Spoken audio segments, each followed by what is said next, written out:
നവാഗതനായ ശ്രീരാജ് ശ്രീനിവാസൻ സംവിധാനം ചെയ്ത് സൗബീൻ സാഹിർ, ബേസിൽ ജോസഫ്, ചെമ്പൻ വിനോദ്, ശിവജിത്ത്, ചാന്ദിനി തുടങ്ങിയവർ അഭിനയിച്ച മലയാള ഡാർക്ക് ഹ്യൂമർ ത്രില്ലർ ജോണറിൽ പെടുന്ന ഈ സിനിമ നിർമ്മിച്ചിരിക്കുന്നത് അൻവർ റഷീദാണ്.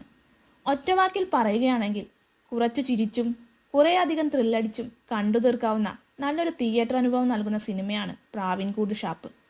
ഒരു കള്ളുഷാപ്പിൽ നടക്കുന്ന കൊലപാതകവും തുടർന്ന് കൊലയാളിയെ കണ്ടെത്താനുള്ള പോലീസിന്റെ അന്വേഷണവുമാണ് ഈ സിനിമയുടെ ഇതിവൃത്തം.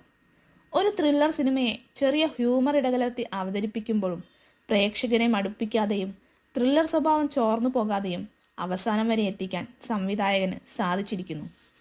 ബേസിലിന്റെ SI സന്തോഷും സൗബീന്റെ ഭിന്നശേഷിക്കാരനായ കണ്ണനും ചാന്ദിനിയുടെ മെറിന്റെയും കള്ളുഷാപ്പിലെ പതിവുകാരായി വരുന്ന മറ്റു കഥാപാത്രങ്ങളും സിയയുടെ കഥാപാത്രം ചെയ്ത വ്യക്തിയുമെല്ലാം തങ്ങളുടെ ഭാഗങ്ങൾ വളരെ മികച്ചതായി തന്നെ ചെയ്തു വെച്ചിട്ടുണ്ട്.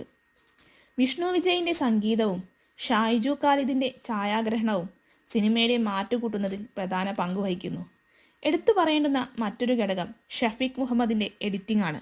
പല കഥാപാത്രങ്ങളിലൂടെ അവരുടെ പാസ്റ്റിലൂടെയും പ്രസന്റിലൂടെയുമെല്ലാം കഥ പറഞ്ഞു പോകുമ്പോഴും പ്രേക്ഷകനെ ആശയക്കുഴപ്പത്തിലാക്കാതെ സിനിമയെ മുൻപോട്ട് കൊണ്ടുപോകുന്നത് ഷഫീഖിന്റെ എഡിറ്റിംഗ് തന്നെയാണ്. ഒരു ഗംഭീര ട്വിസ്റ്റിൽ ഫസ്റ്റ് ഹാഫ് അവസാനിപ്പിക്കുമ്പോഴും എന്നെ കൂടുതൽ ത്രില്ലടിപ്പിച്ചത് സെക്കൻഡ് ഹാഫാണ്.